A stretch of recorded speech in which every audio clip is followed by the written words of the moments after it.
Hi, good morning. Good morning. How are you? I am well. How are you today? I'm wonderful. Nice to meet you. Nice to meet you. Where are you located? I am in Virginia. Okay, wonderful. So I come from the jazz radio world, so sometimes I dive in real quick. So I wanted to just see if you're okay with getting right into it or if you need a I'm minute. cool. All I right. love jazz. There you go. We're good. We're going to get into the improv then. I'm a So, bossa nova girl, actually. oh man, Walt Wanderlei. Anytime I can get him on the show, I love it. I love bossa. Awesome. Yeah, it's good stuff. So let's before we get into your career and what makes you who you are, I want to know how you survived COVID. I'm sure that really was a big factor in your career right now, but how did you get through it and how has it changed the way that you do things now that we're entering this kind of post-pandemic era of our lives? Well, I'm really glad we are, for Yeah. starters. But for me, it was the opportunity to start my business, the opportunity to look at what I was doing in my work and say, I don't want to do this anymore. I've wanted to be an entrepreneur for years. So not only did it give me the opportunity to start my business, but I quit my job. I Okay. went full time.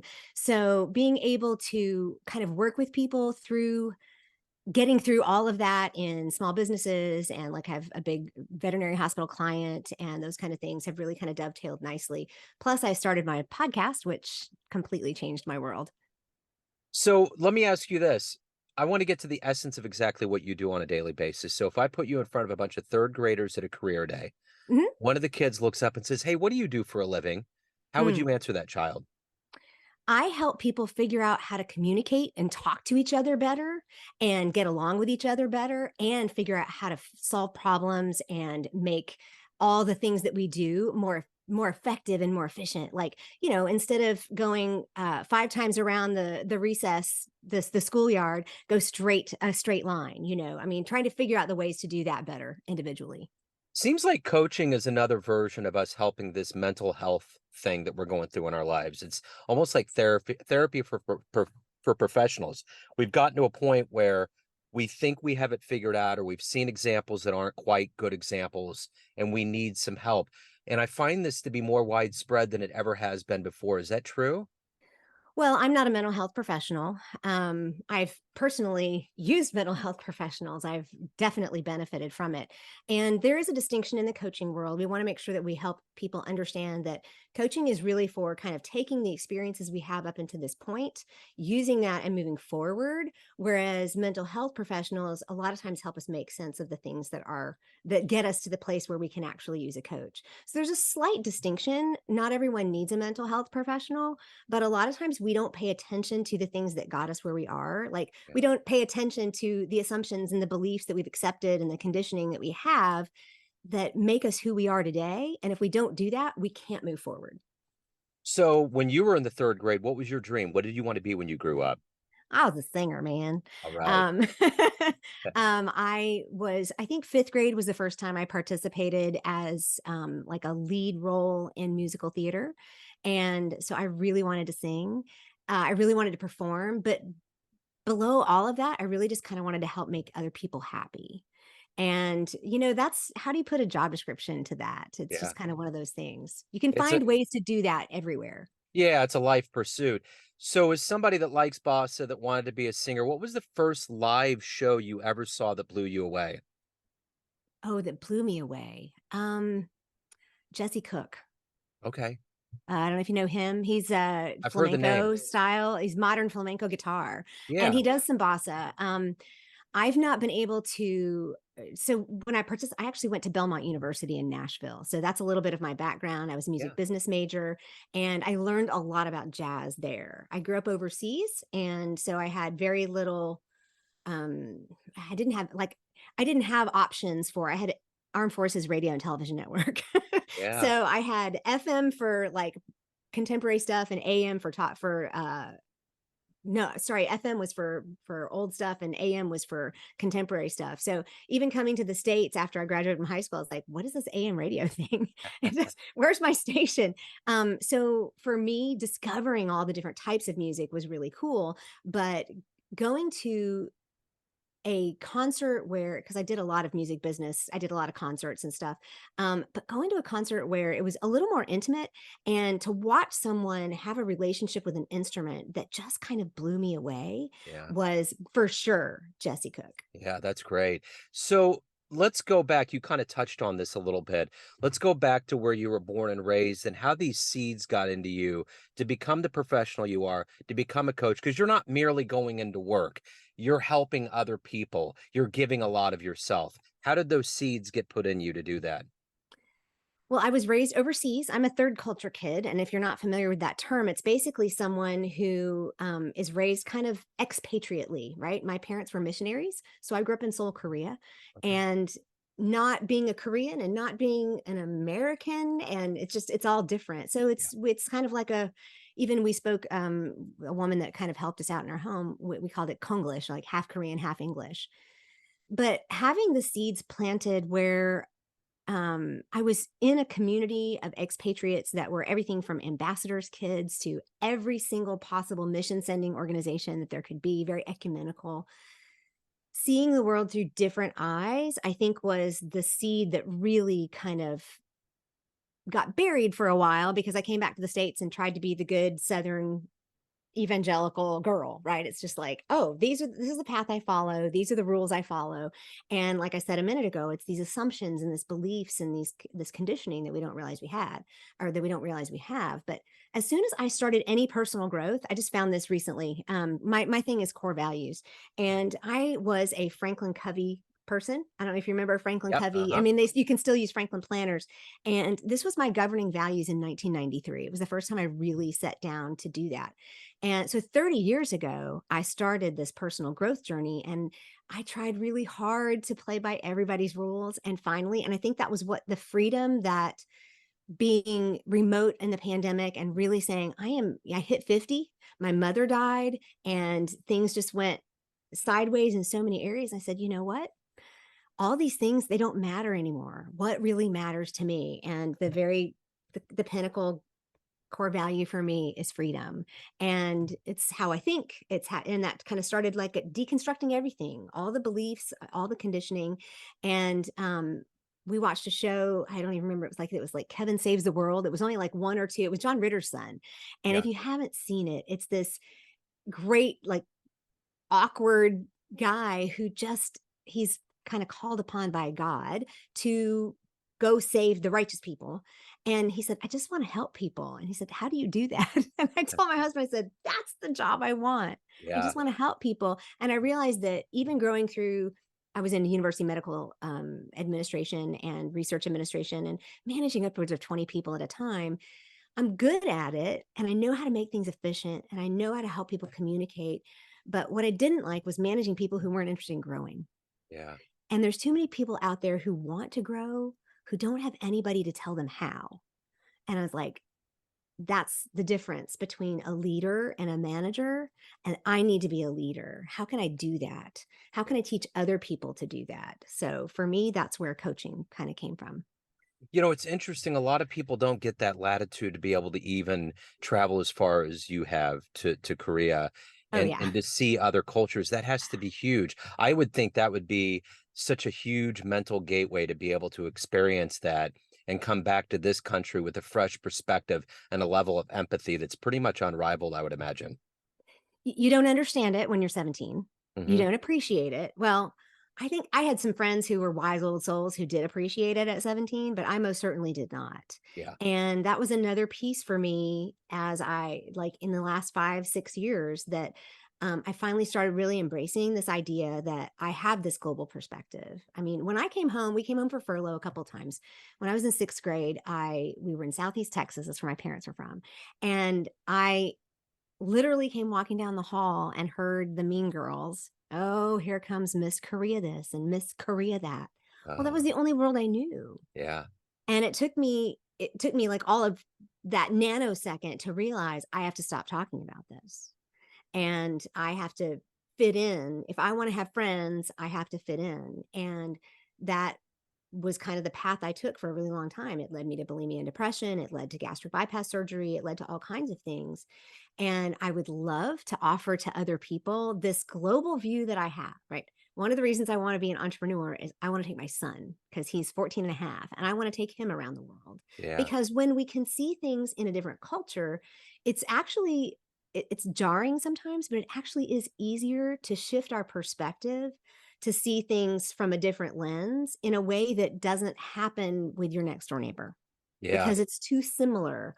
Or in our country where we have a lot of, right now, it's very difficult to have conversations between people who disagree Yeah. because we have all this tension built up for over years and years and years. Whereas when you're in a completely different culture, your system is a little shocked. So Yeah. yes, it is invaluable. And that's one of the things I finally started embracing and just said, I don't know why I was trying to hide this. So now I just really enjoy it. Yeah, it's funny you mentioned around the world. One of my son's on the autism spectrum. One of his favorite Mhm. places in the world, he's 18, is a place here in Kansas City called Worlds of Fun, and it's an amusement park, and it's based on Around the World in 80 Days, and I'm listening to that Oh, Jules fun. Verne recording now, and it's so interesting how, there's just classics that, I mean, I know about it, but really getting into the nuts and bolts in 1872 is just wild, how they traveled and the perceptions of how all that, broke down. It's pretty interesting. So, Yeah, yeah, they did a really good adaptation of that recently. Like, I got tired of it because they did too many episodes,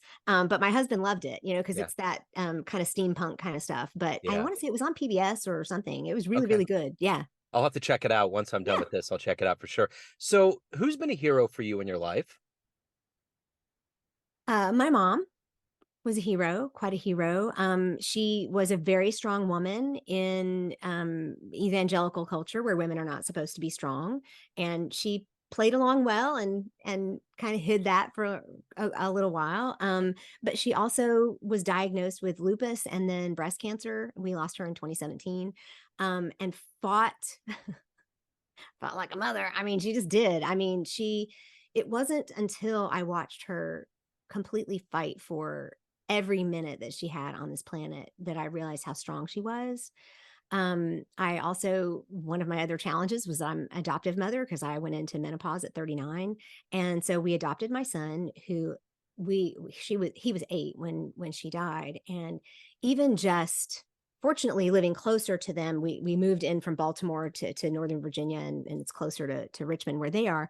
And watching her just invest every last drop, like literally the Sunday before she died on a Tuesday or before she died on a Thursday. She was on the floor with my son playing. Oh, It's that's like that's that's the very kind of strength I want to display. yeah, That's the kind of strength that says to me, you can take on whatever anybody says about you because you've quote unquote become a liberal in your theological beliefs, or you've let things go, or you support women, so therefore you're a feminist. And in my culture, those are really, really bad words, right?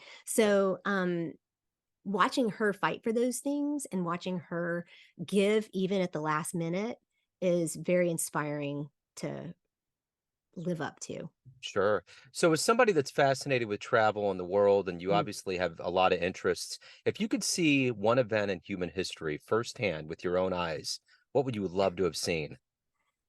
Dude, where do you come up with these questions? I I That's I just think a really lot at good. night. I watched a lot of your interviews just to kind of see what it was like. I'm like, I don't think I remember this one. Maybe I just didn't get far enough into them all. I got to throw curveballs in every once in a while. I This have to is a keep it fresh. knuckleball, man. We can talk baseball too. Right. Um, Yeah. so okay, if there's one event in the past that I would love to witness, dang. Um, I don't know. It would probably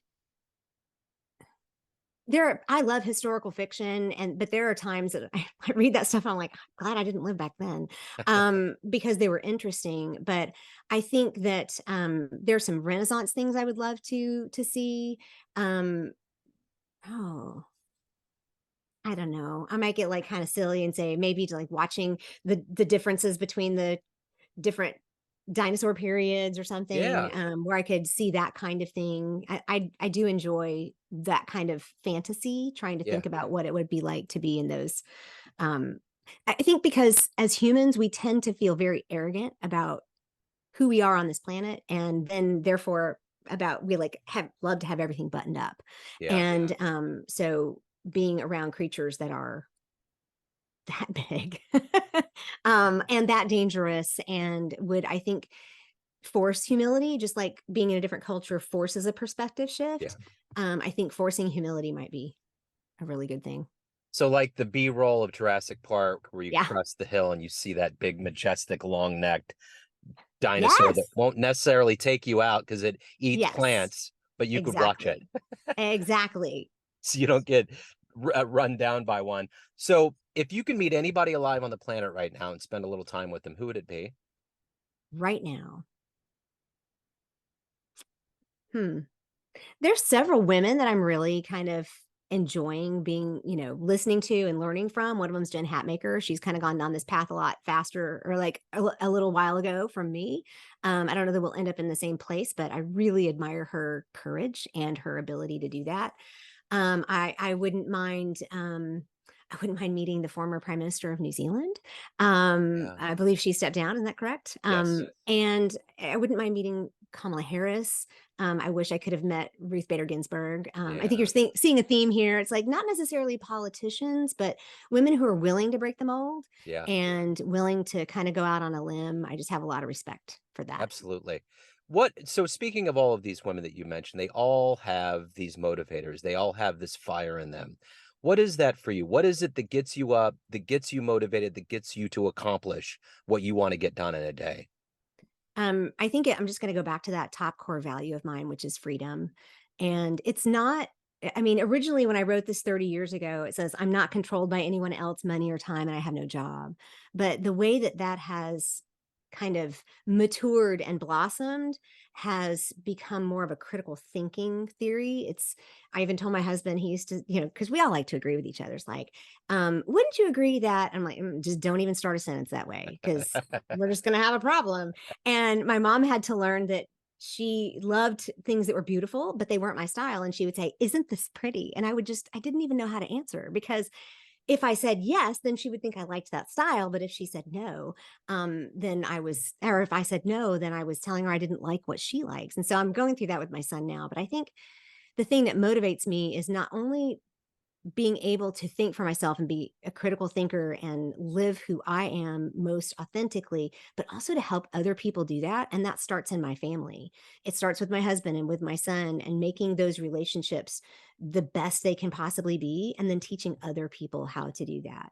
It's extremely gratifying when I get on a call with a client or I run into someone. Even just last night, I was at an author reading and I happened to sit on the front row because I'm just that kind of person.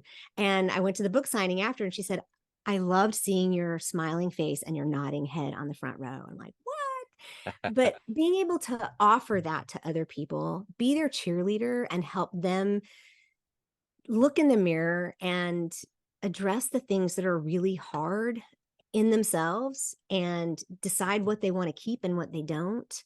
Um, People held my hand when I cried through those things, and I want to be that person. And so every day getting up and sharing my message and working with my clients, watching an entire organization change its direction based on how they want to be rather than how they've done it is extremely motivational for me. So is this person that with your marionette strings of helping all of these people, what is your favorite success story? What's the one thing that brings a smile to your face? Um, I have I'm a gastric bypass patient, and I have two friends. Both of them were actual, like, I was their supervisor. And the success stories of, because if you can take on something physical like that and really make a difference, I love those success stories of watching these women take full control, because when you take control of something physical and outward like that, you're automatically addressing inside stuff. So those are success stories I love. But I also have someone that I'm working with who is, I have a core values course, and she's only about one third of the way through it. And she looked at me the other day with tears streaming down her face, and she said, just getting through the first third of this is, my world is rocking. And she said, it's just finally things are, puzzle pieces are falling together and it's making sense. And watching people do that hard work and be willing to, I'm going to shout that from the rooftops, because I want everybody to know that it's possible, Yeah. and that when you do the work, to become a better you. You know, like if you're in Kansas City, I don't feel like a good steak, put some good Yeah. clarified butter on there. It's like if you don't clarify that butter, it's going to be all frothy when it gets really Uh-huh. hot. But when it's really good and clarified, or if you put lobster in butter or something, it's all clarified. There's no froth left. It's Yeah. just the pure goodness. Absolutely. And that's what I love to see. So what are you the proudest of that you've done professionally up to this point in your life? Professionally, um, I think honestly, I think 3 years of podcasting, and working through and learning my own message as I go. Um, I'm not sure when this will air or if it's live.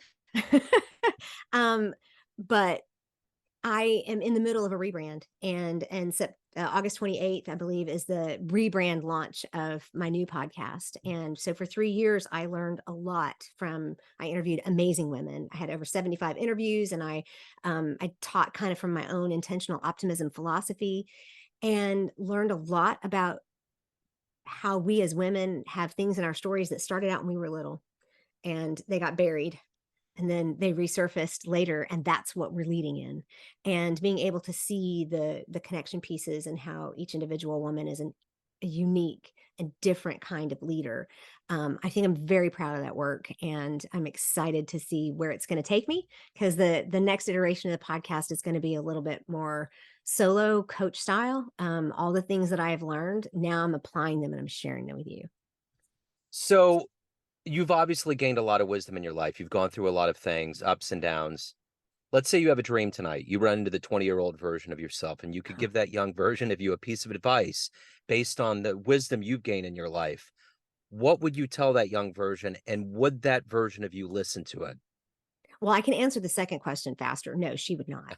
Um, because I think most of us wouldn't, right? Right. Um, because I know where I was at 20. As a matter of fact, when I was 20, I turned 21 in the hospital for bulimia and depression. But that was the beginning of my personal growth journey. But I think if I was to go back and see the 20-year-old me, I would basically say, you do not have to fit anybody else's mold. The unique different outcast that you feel. I called myself a black sheep for so long. And all those things that you feel are good and right and true, and that's who you are, and that's the best way for you to serve anybody else. It's the best way for you to serve God. It's the best way to serve people, is to be yourself, and that's the way you're going to be the most magnetic and authentic. And if you don't pursue who you are, if you keep doing what somebody else tells you to do, you will never make the impact you want to make, or it will take you a whole lot longer. The one thing that's been kind of a theme of what you've talked about is talking about and admiring empowered women, and that strength and courage that goes into that. And I think the thing that I've noticed in 2023 is that there's so many things that are getting legislatively taken away that are Mhm. basic rights. So my question to you is this: do you feel as though there's going to be kind of a more enlightened female mentality that's going to go through not only America but the world as we move forward, because there is more of a kind of oppressive culture that's going on that needs to be overcome? I don't remember this in my lifetime. I'm 50 and I don't remember anything being this oppressive, and I don't know why, because at the end of the day, none of us would be here if it wasn't for a woman. And all of, and Yeah. all of these things that go into just basic rights. Why are they being tampered with? I don't understand. So I guess getting back to that question, do you see kind of a new dawn, a new enlightenment, a new strength that's going into, women these days? I certainly hope so. I'm going to be 57 next month. So I, like you, have not really seen a lot of this, but I also grew up in a country where, it's still split. I mean, literally, we found out last night that one of our soldiers walked across the DMZ into North Korea. So, um, growing up next to that, in the 70s and the 80s, where things happened from this totalitarian regime, I recognize totalitarianism. I Yeah. recognize fascism, and my brand is not very focused on politics. I don't get into that, but I do say, and I'm happy to say that I think women are going to be a little bit more of the answer than people think. And before all this legislative stuff that happened, and Honestly, the reason it's happening is because we set ourselves up for it. And that's part of my own lament as I go through my own deconstruction and reconstruction of all of my beliefs and my conditioning, is realizing that I participated in the things that got us to where we are, and we should not be surprised at the things that have happened. This is a little bit like that culture shock. We're all saying, wait, what? That could really happen? I thought we had gone this direction. And so I think women have a unique opportunity because we can speak in ways that are just in general, women can be more nurturing. I think that women have a lot more strength than people realize. Women are better financial investors because they don't make emotional decisions. They actually think things through. And I think that it's just a unique opportunity for women to step into the gap in, but we've been taught not to. Right. So that's the thing to overcome is, and that's why that's why I specifically in my private clientele work with women. All my podcasts, my messaging is all to women, because overcoming the conditioning of we're not supposed to stand up for those things. We're not supposed to be liberal. We're not supposed to stand up for and be loud, right? I mean, I'm from the Southeast, right? It's like my parents were from Southeast Texas, and I'm in Virginia. So it's unusual for women to be outspoken if they're not on that other end of the spectrum, which is very far left. Yeah. And that's the thing to overcome in order for us to be able to stand up as empowered women and do that and be able to say that I don't care what label you put on me. This is the way I've critically thought through this issue. And this is why I say what I say. And to when we're in a two-party politics kind of political system, there's no gray area. My husband and I, for several years, have said we are for sure political orphans, right? It's like there's no place to land. Yeah. And that's okay. I think that as Americans, that is probably one of the more patriotic things we can do, is to truly use that democratic process to think for ourselves and to do what we believe is right. And so working with people to help them understand their assumptions and beliefs and conditioning helps them figure out how to do that as well. So let me ask you this. Everyone out there has a perception view, family, Yep. friends, Yeah. and clients contact or colleagues, but you ultimately run the show. What's your perception of you? Who do you think you are? I'm a sassy badass. I No, I think so. Three words that I would describe me is spunky, welcoming, and wise. And that wise, you pointed out a while back. I think there's a certain amount that it took me a while to live into that. But being able to say, I have a lot of spunk. I think well, I speak well. I am tired of not sharing my opinion. But I'm also your biggest cheerleader. And I want people to recognize the pluck that is there. It's like we have to be willing to stand up for those things. But I also want everyone from that global perspective to be welcomed because I want to be welcomed. One of my other top core values is belonging. And so being able to say, I am all of those things, and that's who I want people to those are the words that I want people to walk away from a conversation with me feeling, whether or not they can articulate them. I want them always to feel like they belong, whether or not we agree on anything, and that they've actually gained something and they're better off from having been in my presence. Wonderful. I know I have, and I want to know from you right now, if anyone wants to hire you, learn more about you, listen to your podcast, where can they go? Theintentionaloptimist.com. We didn't even talk about that, but that's okay. There's No, no, plenty of no, let's do it. information. No, let's do Well, it. the name of my business came about when I did a whole lot of reflection when my mother died, and I said, "Who am I?" Right? This is where it all started, and I wanted to call myself sanguine because that's a really old word, but most people don't know what that means. I am by nature not necessarily optimistic. I am an Enneagram 6, so I'm always looking for the hard stuff. Yeah. And I'm a planner, but being intentional about how I want to live my life is where intentional optimism came from. And I started like at the end goal of that's how we live out our core values and our beliefs with grace and ease. It's got 6 tenets. I got a course coming out on it in a few months. But backing that up, understanding who I am, that was the hard part. And so now I say intentional optimism was the plan for me to become me. And so I share that with other people. That's the name of my podcast currently, Intentional Optimists, Unconventional Leaders. And it's all about, it's in Apple, it's in all your different places, your platforms. But my website has just about everything you need. And you can find me on almost all the social media platforms, including Twitter and Threads. Wonderful. This has been fascinating. Thank you so much for opening up. There's so many things in here that I've learned and realized. It's been wonderful. Thank you for opening up. Thanks for your story. Thank you. I really, it's a privilege. Thank you. Take care.